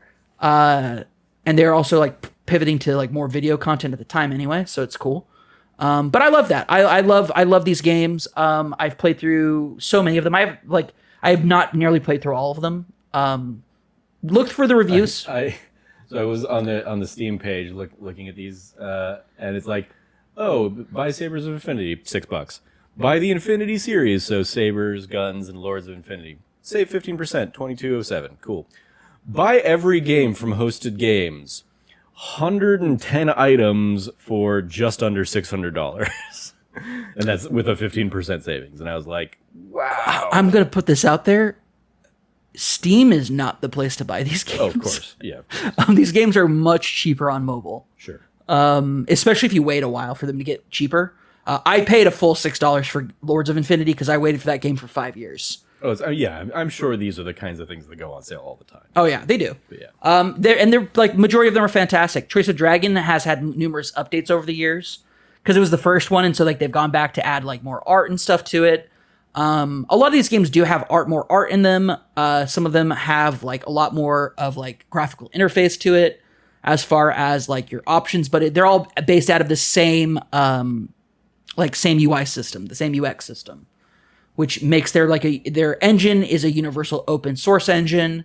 And they are like hosted games is basically you're not like your project wasn't selected to be published by Choice of Games, but hosted games is, hey, you still can use our engine and we'll take a small cut and you take the lion's share. But because of that, it's quote unquote self-published, which means, not a whole lot of publicity for your game, but also on top of that, also there's a lot of like not great games that come through there. Sure. Also, some games come out super bugged. There's a trilogy that I used to really enjoy, but when the third game came out, it was so they had to put so many choices in the first two games that by the time the mapping of choices in the third game came around, there was so much of bad. I'm just gonna call it bad coding. It's not technically coding, but bad coding. It was so taxing on the services or server or whatever. Yeah, it was so taxing on the internal logic code for it that it constantly made mistakes. And so characters who were dead or characters who like were alive and on my side all of a sudden were showing up as the bad guy villain. And then after I was attacked by the bad guy villain, that was like, I'm like, was this a betrayal? That person shows up on my side, like who's already on my side, and was like, man, did you see who did it? And then I said, yes, it was this person. And the person, and like I used that character's name. And the person who is that character reacted like, I can't believe so-and-so was that bad person. And it's like, that's you. It totally broke my immersion. I was like, oh, that's bad. And everybody was like, there were too many, and like the developers, like there was too many choices in previous games. We're just encountering errors like this. Like we'll continue to try to fix it, but like, it reminds me the super fan from the Mass Effect series where like they messed up some stuff in Mass Effect 2 where he would get mad at you if certain things happened or whatever. But like he shouldn't have or something like that. And so he calls out in his dialogue in like the third game of like, hey, sorry if I, yelled at you about this thing about, killing this person when you didn't. I was going through a hard time or something. Like they basically like turn it into like a little meta joke about how his narrative through line didn't reconcile with itself based on certain choices. And that was in Mass Effect 2, a AAA video game. So it happens. Yep. When you're asking people to make a lot of choices, sometimes things get confusing and messed up. Good stuff. Sometimes the only way you can bring that all together at the end is with a color palette swap. There you go. Jesus. Asking for trouble with that. I love Mass Effect 3. It is personally my favorite of the series because I think it is the culmination of the journey that is the most important, not the one moment at the end that matters. As somebody who played through with all the DLCs and stuff, and now I'm like, I get it. I get why things were the way they were. And I dug that. Also, when they did the director's cut, or when it first came out, and they're like, here's the director's cut. I'm like, I like that they made a choice, the gray ending, where you're like, I can't make this choice because it's way too big of a responsibility for one person to try to make. And so you get like a default quote unquote bad ending that in my opinion is better than most of the endings. Anyway. So cool. the Sabres of Infinity. Yep. I'm glad you're... What prompted revisiting it? Just you needed something comfort food-wise, game-wise? That you already owned? Yep. I can't spend money on games right now, and so it's like, well, what's a good go-to that I'm playing through? That's what a lot of my year has been. Is just like, well, there isn't it hasn't been like, oh, I can't spend money on games, but it's been like there isn't a lot of new games that I'm interested in spending money on. So a lot of this year for me has been, obviously, I've talked at length about Fallout or Metal Gear or like Dragon Age Inquisition, like playing a whole bunch of games from a handful of years ago, just because it was like, oh, I'm just in the mood for those things. I've replayed Stardew twice now this year. So yeah. But I think for me, it's just these games haven't left my phone in years, like the first two. They've carried over through multiple phones.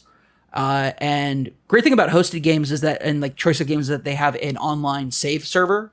So even if you lose your phone or something happens to your save data on your phone, you can always pull down the cloud version of your saves, and they work perfectly.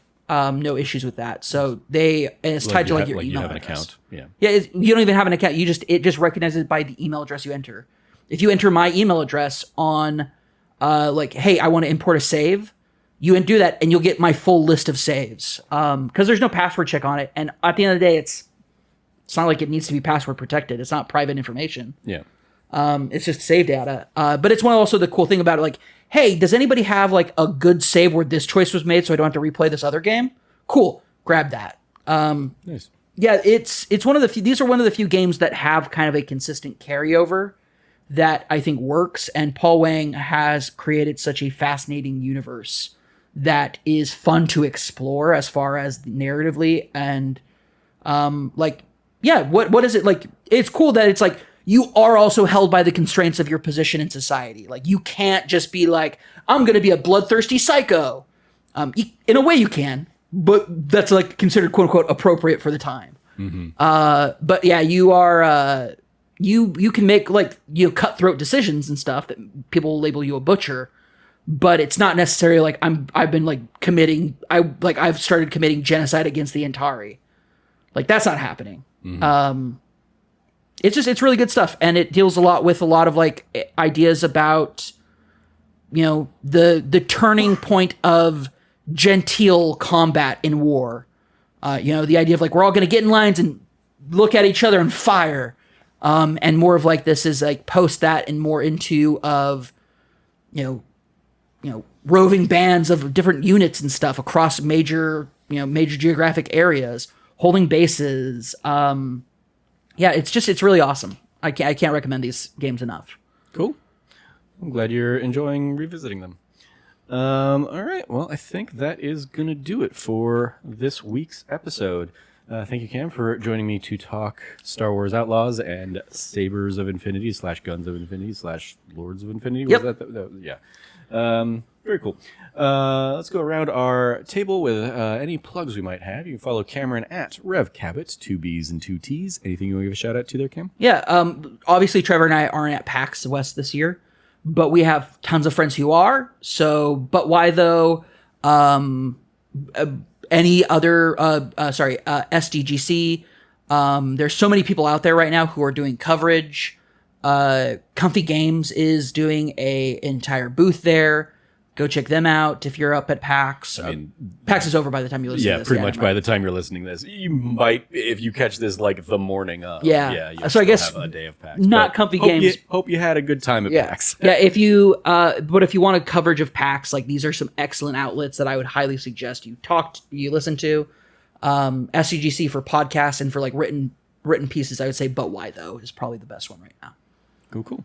You follow me at Trevor J. Starkey. In addition to that, or in the vein of PAX, shout out to our friends over at What's Good Games, who are probably like around the time we are actually like sitting down and talking about this, recording this.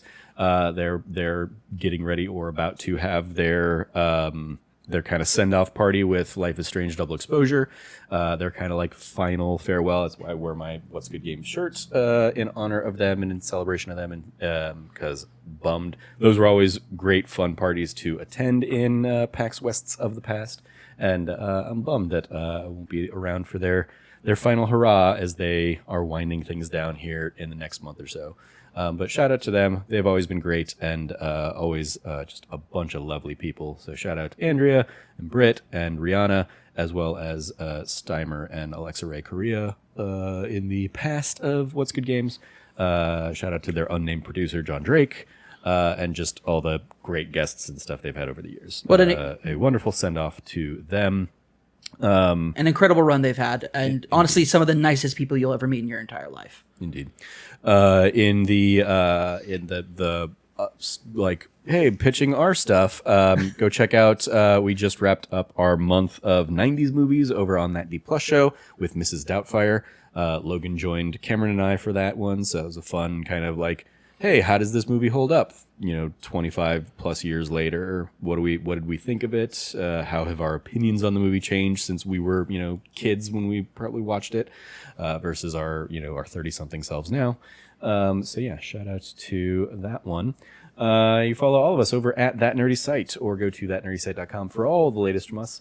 If you liked what you heard, please, once again, rate, review, like, subscribe, share the podcast with your friends, all that fun stuff. Thank you for listening. As always, stay nerdy and be good to each other.